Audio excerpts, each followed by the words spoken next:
Hace ya algunos años se difundió la existencia de una enorme isla flotante en el Pacífico Norte, una especie de nuevo continente, pero formado por residuos de plástico. Esta isla no sería la única, aunque con tamaños variables se pueden localizar algunas más en lugares donde convergen corrientes marinas. Aunque esta es solo la parte más visible del problema de las basuras oceánicas.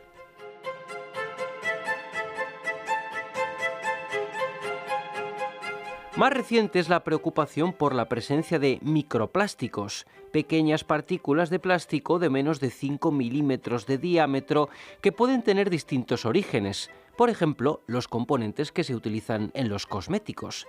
Estos residuos son frecuentes en las desembocaduras de los ríos o las zonas de costa.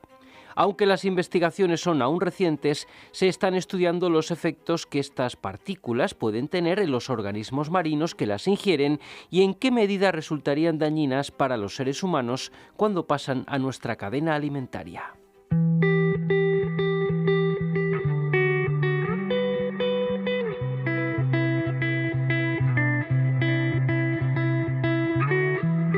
Esta situación parece haber puesto en alerta a los organismos internacionales. De hecho, el Programa de Naciones Unidas para el Medio Ambiente ha lanzado una campaña global para eliminar en 2022 las fuentes de basura en los océanos, entre las que destaca el plástico en todas sus modalidades. También la Comisión Europea ha reconocido la amenaza de la basura marina en general y los microplásticos en particular para el ecosistema marino, los animales y potencialmente la salud de los seres humanos. Incluso baraja tomar medidas para reducir la cantidad de microplásticos de cosméticos que son arrojados al mar.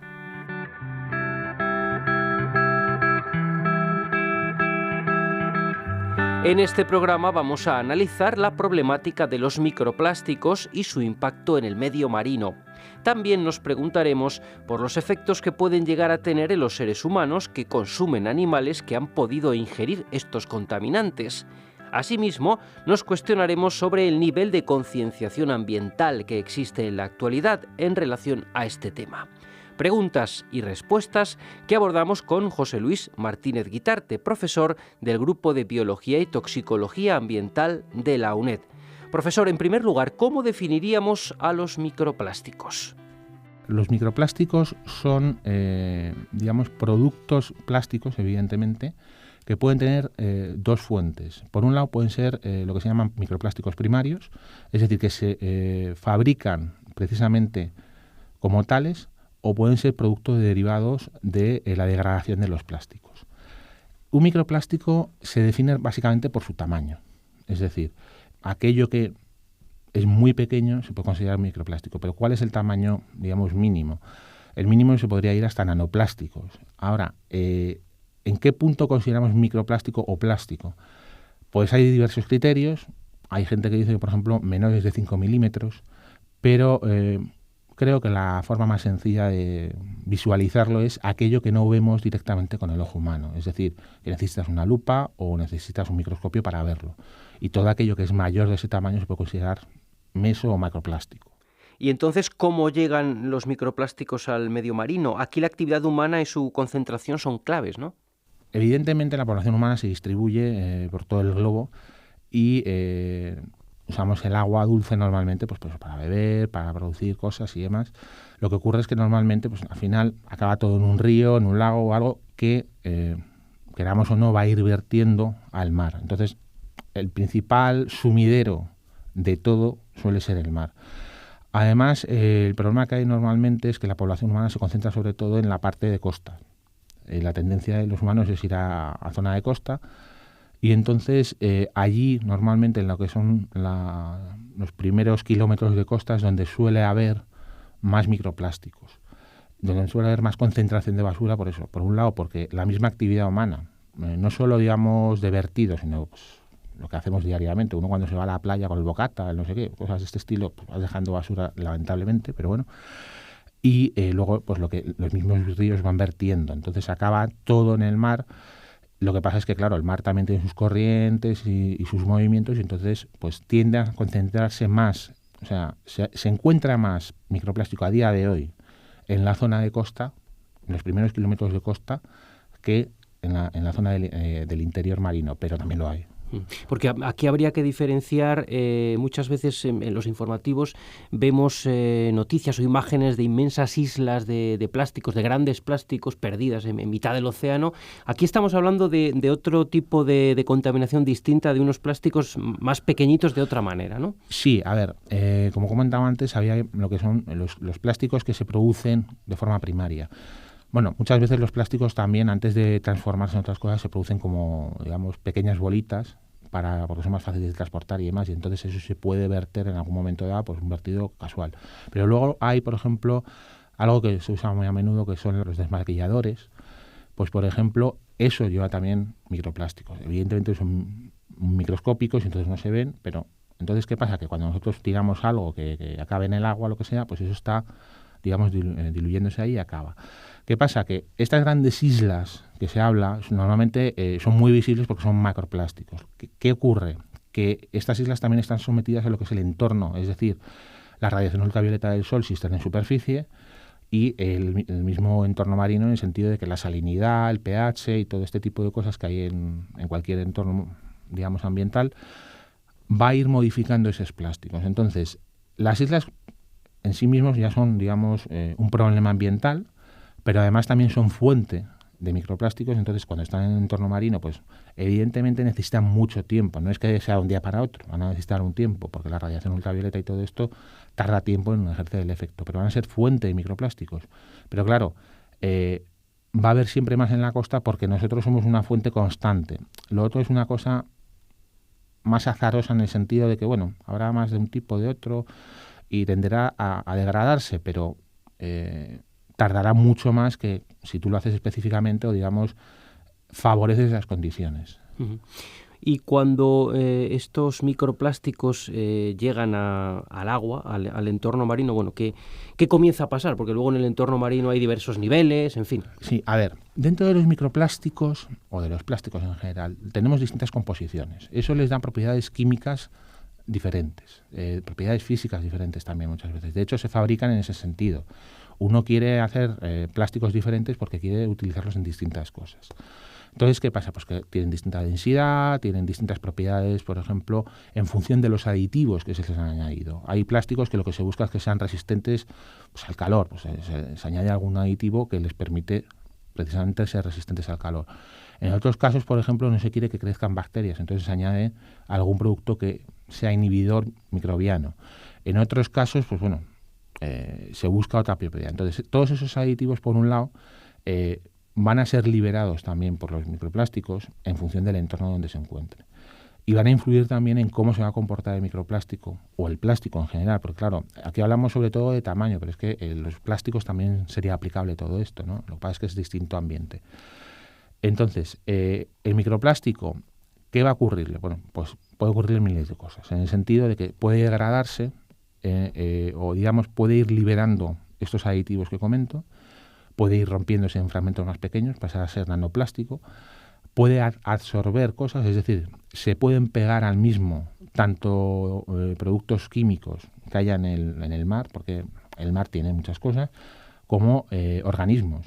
Es decir, se pueden pegar algas, bacterias, cosas de ese estilo. Entonces, el plástico va a tener luego una acción, digamos, tanto por sí mismo como lo que pueda llevar adherido cuando, pues, por ejemplo, un organismo se alimente de él o casualmente, por ejemplo, en un pez puede pasar por las branquias. Entonces, no es que quiera comerlo, sino que sencillamente pasa por las branquias y entonces entra a través de las branquias o lo que sea.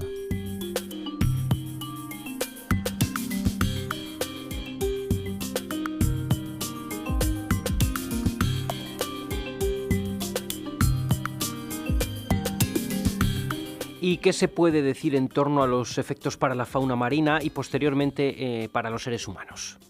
A nivel de fauna marina tenemos, por un lado, lo que le ocurre al bicho en sí mismo, es decir, un organismo va tranquilamente y se come un microplástico.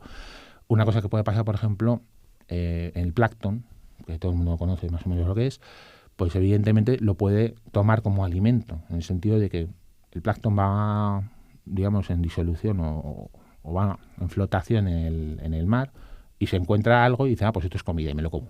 Entonces lo ingiere.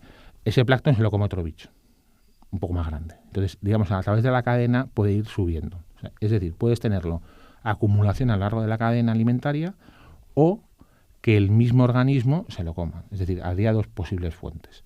¿Qué pasa una vez que está dentro? Pues pueden ocurrir diversas cosas. Por un lado, a nivel, digamos, físico o mecánico, que el microplástico, al irse acumulando, afecta al organismo porque, por ejemplo, en el sistema digestivo de un pez, disminuye la luz del sistema digestivo. Entonces el pez no sea capaz de digerir bien las cosas y entonces eso le afecta a su estado general, con lo cual puede ser que incluso muera por falta de alimentación.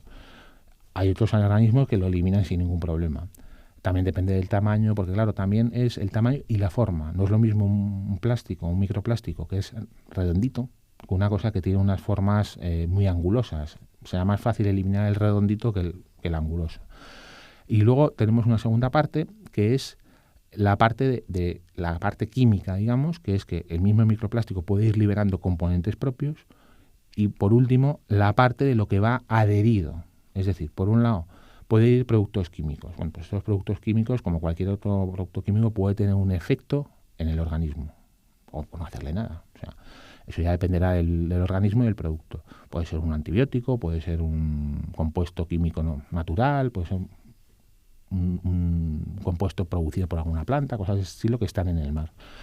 Y luego la parte, digamos, bonita, se puede decir casi, porque todo lo que es, digamos, enfermedad o daño siempre es feo en el sentido de que fastidia, pero a nivel biológico es bonito en el sentido de que, por ejemplo, bacterias que van adheridas al microplástico llegan a un ecosistema, porque todos los organismos pluricelulares normalmente que tienen sistema digestivo lo que tienen es una flora bacteriana que suele tener un equilibrio. Entonces, si se introduce una nueva especie o un nuevo tipo de bacteria, ese equilibrio se puede romper. Es decir, sería una especie de microecosistema al que se le introduce algo nuevo, entonces eso se puede alterar. De hecho, ahora se está estudiando mucho esa parte porque se está viendo que la flora bacteriana influye mucho en lo que es el estado general de salud de un organismo. En relación a los humanos, ¿cómo nos puede llegar ese tipo de...? Pues evidentemente normalmente a través de la cadena alimenticia, sobre todo porque nosotros nos comemos peces, mejillones, moluscos en general, crustáceos en forma de marisco, que a todo el mundo le gusta mucho. Y claro, muchos de estos organismos son filtradores. Eso significa que van a filtrar el agua de mar y claro, les llega a estos productos. Ellos a veces los expulsan sin mucho problema, pero otras veces pues los van acumulando. A ellos realmente no les suele hacer mucho efecto a lo mejor, o no les supone mucho problema, porque a lo mejor tienen alguna zona de almacenaje o cosas de ese estilo, o intentan manejarlos lo mejor posible. Entonces, ¿qué pasa? Que cuando uno se come alguno de estos organismos, o por ejemplo, un molusco que se ha comido luego un pez, y nosotros nos comemos el pez, pues puede ser que estemos comiendo o bien de microplásticos en función de lo que se coma el pez, porque bueno, hombre, normalmente el pez no se come entero, pero puede ser que en algún momento se coman determinadas partes que sí, o bien los productos químicos que ha ido liberando que lleguen al músculo del pez, que es la carne del pez, que es lo que nos comemos. Luego la otra parte, digamos, a nivel de salud humana, que tiene cierto interés en el sentido de que, claro, nosotros normalmente la comida la cocinamos. Y eso puede influir en cambios tanto en los productos químicos que van adheridos al microplástico o que son parte del microplástico como aditivos, o en el mismo plástico. Pues claro, si uno pone un plástico al fuego, pues normalmente aquello, digamos, se derrite, hace cosas raras, ¿no? Claro, si lo ves no te lo comes, pero si son micro que no lo ves, pues puedes al final acabar comiéndotelo y empezar a acumular tú mismo, ¿no?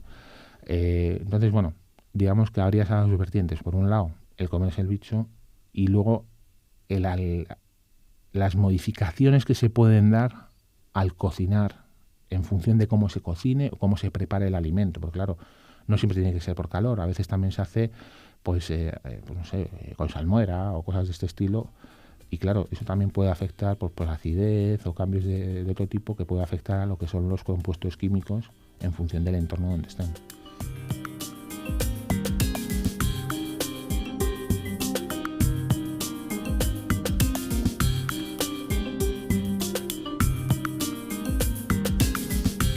Entonces, ¿es en el largo plazo cuando podrían darse los efectos más graves en los humanos? ¿Tendrían, por así decirlo, un efecto acumulativo? A ver, esto lo que pasa es que es como un poco lo que pasa en general en la toxicología. Puedes tener efectos tempranos, medianos, tardíos. Muchas veces no somos conscientes de que en el caso de los tóxicos no es algo inmediato. O sea, no. Por ejemplo, eso se ve muy bien con las medicinas. Nosotros nos tomamos las medicinas y vemos el efecto inmediato porque están diseñadas para eso. Pero hay otras cosas que tomamos que tienen efectos muy a largo plazo. Primero porque tiene mucha importancia lo que es la dosis, es decir, la cantidad que se toma. Uno se toma una medicina, pues a lo mejor se toma 1 miligramo de algo. Para tomarse 1 miligramo a veces de un contaminante ambiental se tiene que tomar uno 7 kilos de mejillones, pues por ejemplo, o de otro producto, ¿no? Que ahí está en contacto con eso. Pues evidentemente no se toma 7 kilos uno de una sentada, se toma a lo mejor, pues eso, 3, 4 mejillones. Entonces, bueno, a lo largo del tiempo se puede ir acumulando. Luego nuestro mismo organismo es capaz de manejar a veces ciertas cantidades. Entonces lo que pasa es que puede haber efectos tanto tempranos que suelen asociarse con intoxicaciones alimentarias, o bueno, en este caso, pero que los tóxicos pueden llegar de muchas maneras, o pueden ser efectos muy a largo plazo, porque hay compuestos que pueden ser disruptores endocrinos. Entonces lo que hacen es modificar niveles hormonales, nuestros niveles hormonales, con lo cual una hormona puede tener efectos tempranos, pero normalmente las hormonas tienen efectos más a medio y largo plazo. Son reacciones del organismo más lentas, digamos. En general, no todas, ¿eh? O sea, aquí no hay un absoluto. Y entonces, ¿qué pasa? Pues que a veces no asociamos efectos que pueda haber con la causa, más que nada porque a lo mejor ha ocurrido hace 4, 5, 10 años y no caemos en que pueda haber sido algo de eso, ¿no? Es un poco con determinadas cosas que ocurre que, pues oye, que te has dado un golpe y 3 meses después dices, oye, pues me duele la pierna, ¿no? Y no asocias con el golpe ese que te diste hasta que alguien no te pregunta específicamente, ¿te has dado un golpe? Entonces, este tipo de cosas muchas veces pasa eso. Entonces, a nivel de salud humana, las instituciones encargadas de esto lo vigilan mucho. Pero también tenemos un problema, que es que es relativamente reciente el estudio que se está haciendo, con lo cual no hemos tenido tiempo suficiente tampoco de valorar a largo plazo qué es lo que va a ocurrir, ¿no? Entonces, por eso, bueno, en principio tampoco hay que ponerse alarmistas, claro, evidentemente. Hay que ser conscientes de que, bueno, como todo, tiene consecuencias, pero que tampoco hay que ponerse, no, pues no voy a comer de esto, de esto, de esto, de esto.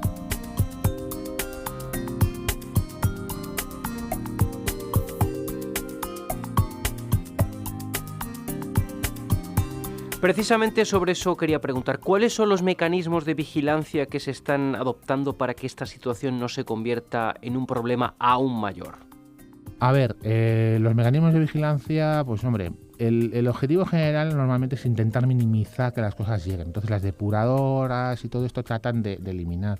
¿Qué ocurre? Pues que muchas veces cuando son cosas nuevas, cuando uno hace un diseño de una depuradora o una planta de tratamiento de residuos o cualquier cosa de estas, no tiene capacidad de prever el futuro. Es decir, uno no puede decir, bueno, va a ocurrir esto dentro de 10 años, porque va a salir un producto nuevo. Bueno, está pasando ahora con las nanopartículas, por ejemplo. Las nanopartículas son cosas nuevas. No se puede pensar. Con los microplásticos es igual. O sea, aquí son cosas que han aparecido nuevas en el sentido de que más que no se hayan utilizado antes, sino que nos hemos dado cuenta. Oye, pues mira, es que puede ocurrir esto. Entonces, vigilancia a día de hoy pues es sobre todo los análisis científicos y demás, que se pone mucho énfasis buscando si son peligrosos, hasta qué punto son peligrosos, cómo se puede intentar, digamos, minimizar el impacto, qué formas hay de estudiarlos para ver cómo se puede anticipar uno a posibles efectos futuros. O sea, es más sobre todo que estamos haciendo un camino ahora mismo. Y claro, normalmente siempre la regulación va un poco por detrás del conocimiento, ¿no? Porque claro, uno no puede regular lo que desconoce. Entonces, a día de hoy, pues hombre, hay algo de regulación, pero tampoco es que sea una cosa como puedan ser otras cosas que están mucho más estudiadas. Un camino podría ser hacerlo en origen, es decir, reduciendo el uso de plásticos en origen. Hay campañas al respecto. Sí, a ver, esto es como todo. Lo ideal siempre es, pues por ejemplo, si uno puede evitar utilizar plásticos para determinadas cosas, que lo evite. Sí, lo que pasa es que no siempre se puede. Porque claro, los plásticos son unos compuestos, digamos, o unos productos industriales que nos dan mucha versatilidad para muchas cosas. El hecho, además, de que tengan muchos tipos diferentes, ayuda a que los puedas utilizar en muchas cosas más, ¿no? Entonces, claro, sustituir todo eso primero requiere una voluntad, que no tengo yo muy claro que la haya, porque claro, si ya te funciona algo, ¿para qué vas a cambiarlo? Luego, unos recursos que tampoco tengo muy claro que la gente esté muy dispuesta a invertir, porque claro, lo medioambiental, o digamos lo que favorece al medio ambiente, normalmente suele ser más caro que lo que se utiliza normalmente, porque favorece determinadas cuestiones que requieren a lo mejor una inversión tecnológica, o requieren unos procesos más complicados, o requiere ciertas cosas que aumentan el precio. Entonces, si a una persona normal y corriente le dicen, oye, ¿qué prefieres? ¿Una cosa que cueste 2 o que cueste 5? Lo normal es que diga que la de 2. Una parte de la población dirá la de 5 porque tiene una conciencia ambiental, pero la mayor parte tiende a ir a lo de 2 porque, claro, no todo el mundo tiene recursos infinitos.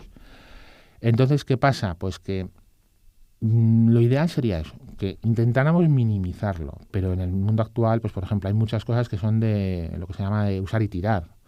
Pues hombre, si uno se puede usar, por ejemplo, los tenedores de plástico, si uno puede usar un tenedor de metal, pues use mejor el de metal, ¿no? Entonces, ese tipo de cosas, pues aunque son pequeños gestos, pues siempre ayuda si podemos minimizar el uso hasta donde se pueda. Es decir, hasta donde cada uno pueda llegar, porque claro, hay ciertas áreas en que no se puede porque el plástico favorece determinadas cosas. En el sentido, por ejemplo, en un hospital, pues hay cosas que tienen que ser de plástico porque tienen que ser usar y tirar, no se puede usar lo mismo con 5 pacientes, pero hay otras cosas que al día a día, pues dices, es que una persona no hace ya, pero es que una persona más una persona más una persona más una persona hacen muchas personas, y eso va disminuyendo la cantidad de basura que se genera, y eso favorece luego, pues oye, que si en vez de llegar 5 llegan 2, pues mejor todavía, ¿no? Si ya al final podemos llegar a que llegue 0, pues sería lo ideal, pero a día de hoy lo veo un poco difícil.